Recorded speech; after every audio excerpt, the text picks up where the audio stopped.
سورت زلزال، اس کے بارے میں بھی اختلاف ہے کہ یہ مکی ہے یا مدنی ہے. میرے نزدیک مکی ہے 100%. اور اس کے بارے میں ایک روایت یہ آئی ہے کہ حضور نے فرمایا ہے کہ یہ ایک سورت جو ہے 1000 آیات کے ہم وزن ہے اپنی فضیلت کے اعتبار سے. بسم اللہ الرحمن الرحیم. اذا زلزلت الارض زلزالہا، جب زمین ہلائی جائے گی جیسے کہ ہلائی جائے گی، یعنی تم اس وقت اندازہ نہیں کر سکتے کیسے ہلائی جائے گی. اسی کا نقشہ کھینچا گیا ہے سورہ حج کے شروع میں. یا ایھا الناس اتقوا ربکم ان زلزلۃ الساعۃ شیء عظیم. اس قیامت کا زلزلہ بہت بڑی شے ہوگا. یوم ترونھا تذہل کل مرضعۃ عما ارضعت وتضع کل ذات حمل حملها وترى الناس سکارى وما هم بسکارى ولكن عذاب اللہ شدید. تو اذا زلزلت الارض زلزالها واخرجت الارض اثقالها، اور زمین اپنے سارے بوجھ نکال کر پھینک دے گی. انسان دفن ہوں گے، چاہے دفن ہو چاہے کہیں سمندر میں غرق ہوئے ہوں، آخر ان کے اجزاء کہاں گئے؟ اسی زمین میں ہے. سمندر کی تہہ میں بھی تو زمین ہی ہے. کیا ہے؟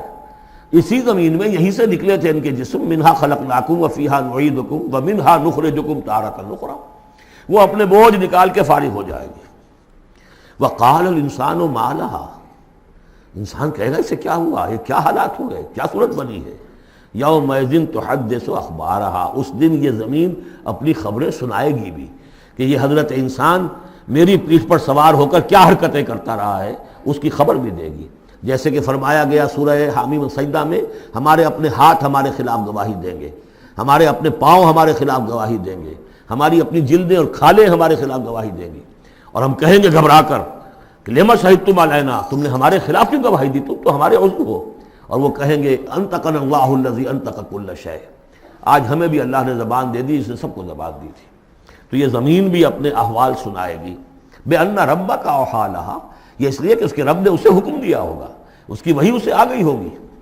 یومئذ یصدر الناس اشتاتا، یہ اشتاتا وہی لفظ آ گیا شتا. ان سعیکم لشتا، تم اگرچہ انسان ہو، سبھی نظر آ رہے ہو انسان، لیکن یہ کہ تمہاری سعی و جہد کے رخ بالکل مختلف ہے.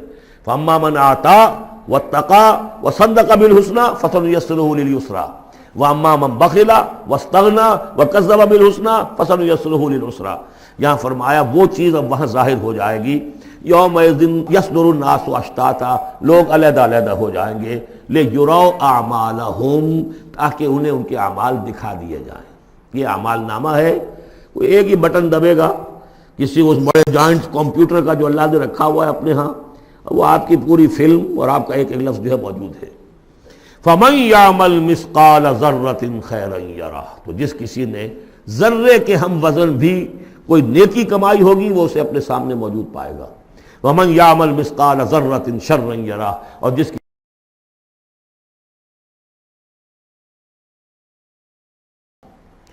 آپ نے شاید کبھی دیکھا ہو کہ یہ چیونٹیاں ہوتی ہیں، ان چیونٹیوں کے بھی انڈے ہوتے ہیں، ان انڈوں سے جو بچہ نکلتا ہے وہ زر کہلاتا ہے. اب ظاہر بات ہے کہ ہر زبان کے اندر کسی شے کے لیے، چھوٹی چیز حقیر چیز کے لیے ان کی اپنے آبزرویشن سے وہ چیز لی جاتی ہے. جیسے میں نے فتیلہ، کہ کھجور کی ناف میں جو لگا ہوا ہوتا ہے چھوٹا سا ایک تاگا سا، وہ فتیلہ ہے. نقیرہ وہ کیا ہے؟ تل. تو جو چیزیں بھی ان کے یہاں تھی مطلب چھوٹا، ذرے سے مراد ہے کہ سب سے چھوٹی شے. فَمَن يَعْمَلْ مِثْقَالَ ذَرَّةٍ شَرًّا يَرَهُ، اس کا نقشہ ہم دیکھ چکے ہیں سورہ کہف میں. جب وہ اعمال نامہ رکھا جائے گا، وَوُضِعَ الْكِتَابُ فَتَرَى الْمُجْرِمِينَ مُشْفِقِينَ مِمَّا فِيهِ وَيَقُولُونَ يَا وَيْلَتَنَا مَا لِهَذَا الْكِتَابِ لَا يُغَادِرُ صَغِيرَةً وَلَا كَبِيرَةً إِلَّا أَحْصَاهَا وَوَجَدُوا مَا عَمِلُوا حَاضِرًا، جو کیا ہوگا موجود ہوگا.